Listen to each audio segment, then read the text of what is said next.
One thing to note about color space. In Adobe Photoshop, we use RGB, which stands for red, green, and blue, right? Just like over here. Whoop, whoop, whoop, whoop. Now, when we move into Illustrator, we're gonna use the color space known as CMYK. Now, CMYK is just gonna be the opposite colors of RGB. The opposite color of red is cyan for color balancing, right? The opposite of green is magenta. The opposite of blue is yellow. And then K we know is the key color, or known as black for the ink colors. We use CMYK because it's most likely going to be sent in print from Adobe Illustrator, so it's already set up as that sort of print document. All right, let's get into the basics of Adobe Illustrator. All right, if you notice down here, we're gonna zoom into the AI logo. I'm gonna double click on it.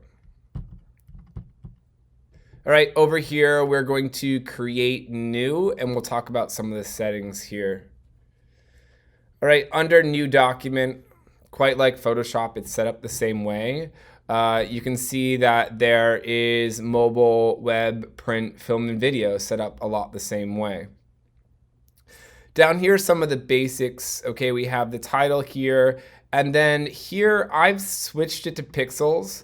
But when you start Illustrator, most likely it's going to be, it's going to be on points or picas. And points is a system that you guys have probably seen before. You may have seen something like 12-point font, right? So when you type out things in Word documents, you have to choose the size of the font.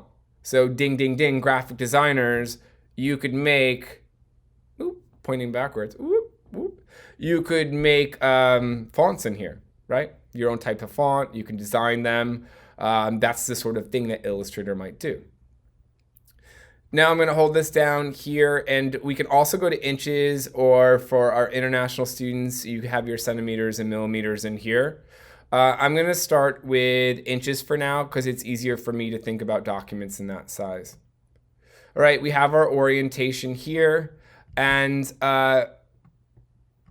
on the height, I'm just going to do like piece of paper right now, US standard, so 8.5 by 11. Just to get your basic. All right, over here is this topic called artboards. And artboards are now new in Photoshop too, but it's based on this idea of having a bunch of easels as an artist to work on at the same time. Instead of just having one work desk, we could have 3 work desks at the same time. I'm gonna go ahead and show you what that looks like. I'm gonna make 4 artboards, and for the moment, I'm just gonna go ahead and hit create so you can see what I'm doing. And here you go, you have our setup. So if I was designing a logo and I had this sort of circle logo here, and we're gonna teach you how to do all this stuff in a second, but just for the moment. All right, this idea of having the circle logo. So I might have one version of the logo here, and then I might also have another version of it over here, and another version over here.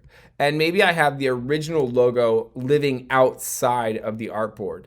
So things can live anywhere in this document. So you could see if you wanted to, like graphic designers, and you wanted to make 4 logos for a company, you could put it into 4 different artboards.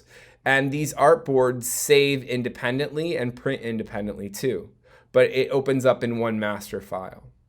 So for instance, this one could be red, or this one down here could be blue, cyan. Okay, that's the point. Artboards. Go through some more of file setup.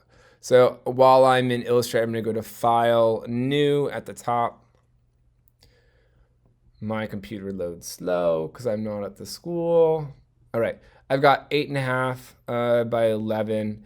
And then some more things I want to talk about are these things called bleeds.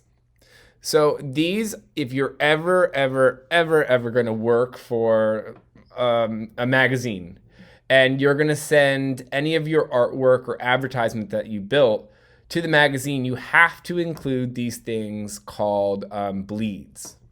So I'm gonna give like a basic bleed just to show you what it is at first. So let me give you like an average one, which would probably be like 1/4 of an inch. And I'm gonna go ahead and create the document. All right, what you get now are these safety marks. So they pretty much tell you that any really important information needs to go all the way outside of this edge of the box right here. All right, so like any backgrounds, solid colors. So if you wanted to have, let's say, a pink background on one of your magazine pages for an ad, you would have to take that pink background all the way to your bleeds. All right, meaning that this goes all the way to the edge. Now the reason is this is creating a safety mark so that when the printer goes through and cuts your pages, it will cut it on this line.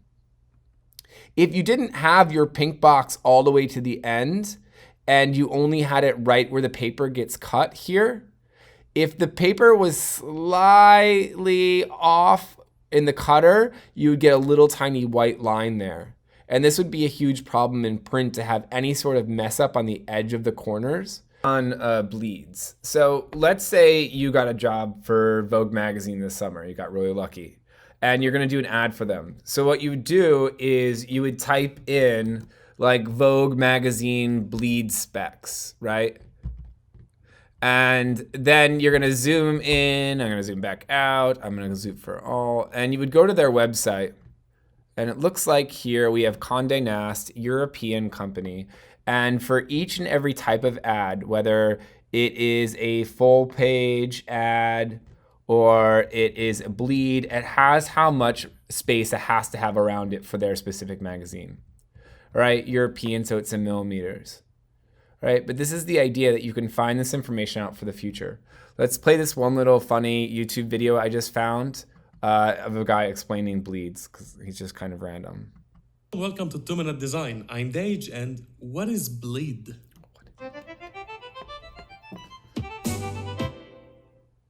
This is a photo of me trying to win the most charming mustache of the year award, but failing miserably. And let's say that it is printed on a piece of paper, and that this is the trim line, where the paper will be cut. It's alright, isn't it? No. What if, for some reason, there was a slight misalignment while cutting? What if the paper moved a little bit? This could result in what I call a TVT-YLD-YARYCFJ-BOYFTA-YGF. The very thin white line of death that will destroy your artwork and ruin your career forever, just because once you forgot to think about it and you got fired. It's just a small white space that appears on the edge of the photo. To avoid such complications in life, you should bleed the artwork. You can just add a small area all around, usually 1/8 of an inch or just 3 millimeters. This happens beyond the edge of the sheet. Your photo or artwork should extend into this bleed area. Okay, so now, certainly in the future, you guys know about bleeds. All right, the only other thing on the file new that we should probably go over is, let me go back up my tab, file new. Color space, definitely for this one. Make sure that you're working in CMYK. And the only way to see that is that you actually need to pull down the advanced menu here to make sure that you're working in CMYK mode. There are Photoshop effects in here that have pixels, so this is just how it wants to see them. So knowing at 300 ppi, right? 300 ppi, meaning it is for print, pixels per inch. All right, other than that, I think you guys are pretty good on starting documents. For me, it doesn't matter what size or shape, as long as you know that you're working in CMYK and that these are scalable so that you can change the size. You can also change the artboard at any time.